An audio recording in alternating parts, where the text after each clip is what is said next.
Thank you for coming. And if you have trouble hearing me, just raise your hand. I'll try to either come closer or speak a little louder. Tom Nelson, District 31 Republican State Senate candidate. Again, thanks all for coming today. Appreciate the opportunity to visit with each and every one of you.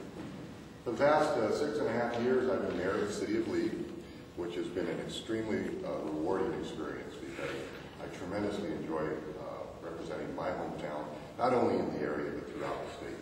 And the reason I'm running for state senate is because I want to expand that representation and take it to another level.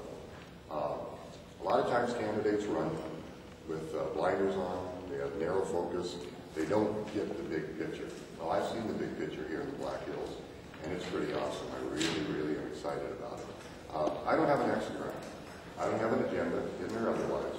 But what I do have is a very good resume that speaks well to my political background, my business experience, my experience in economic development, and sensibly running a municipal government. During my years in the economic development standpoint up at Twin City Area Development, we started hundreds of new jobs. We started dozens of businesses and created a whole bunch of jobs. Some of those businesses didn't make it, but we certainly, with a limited amount of resources, tried very hard. With the city of Lee, gone on to actually reduce the mill levy by half in the last 7 years. And I challenge the school district, the county, or another municipality in the state of South Dakota to be able to do to say the same things. In my 20 years of running a business, I've always said you have to run things by business sense. I want to take that I've used that in city government. I intend to take that to the state government.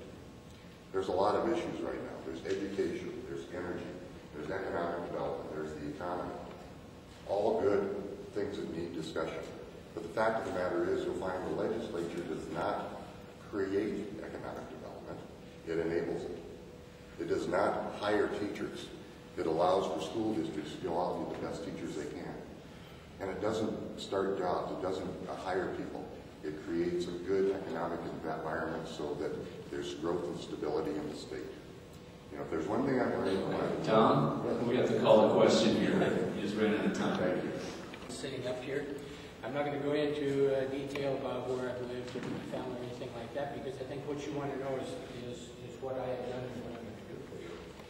I spent the last 4 years in Pierre as your member of the House of Representatives. The last 2 years, I was a member of leadership. I'm going to go back, and I am going to take that experience that I've got, because, ladies and gentlemen, I'm telling you right now, after 4 years in the legislature, I know that there is no substitute for experience. There's so much involved in being a legislature that it takes time. You don't go in there your first year or your second year. And in some cases, it's 3 or 4 years before you are really an effective member of the legislature.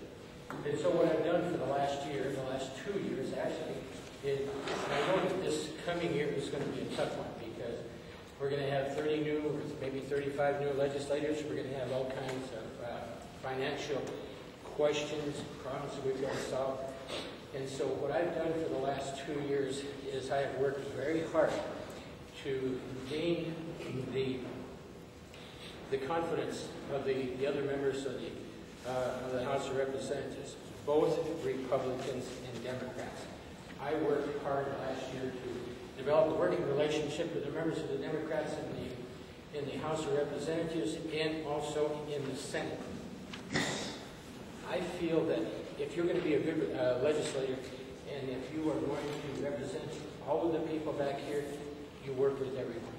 And so if you take a look at my legislation that I was a prime sponsor on this last year, every bill I have Democrats and Republicans on it. So, ladies and gentlemen, this experience is something that I want to take back to Peter and use for you.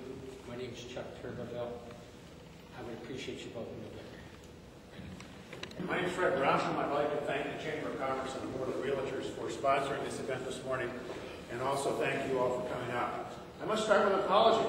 I was born in California. I came here when I was 1 year old. I was raised in a little farm in eastern South Dakota. I'm a product of our education system.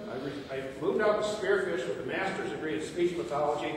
I worked in the school systems at Lee, Deadwood, Newell, Nisland, Lee, and Deadwood. An opportunity presented itself, and we started something called an adjustment training center. No one knew what that was. I was fortunate enough to be on the board that was developing that. In 1976, we started this thing called the Northern Hills Training Center, and they needed a leader to run that thing, and they said, "Oh," so I did. And that was 32 years ago. So I've been running a nonprofit corporation for 32 years. In addition, I've been involved in various businesses, establishing various businesses in Spearfish, as well as owning a business. I've had the fortune of going to Pier for 32 years, representing people with disabilities. I've also had the good fortune of being elected president of our national association, going to D.C. and doing the same thing. So I have a track record when it comes to advocating for people who would like to advocate for you all at Pier. I've been there 32 years on the other side of the Appropriations Committee. Someday I'd like to be on the other side, sitting on the other side. I've experienced passion, and I'd love to represent you in Pier, and I will bring fiscal conservatism to Pier.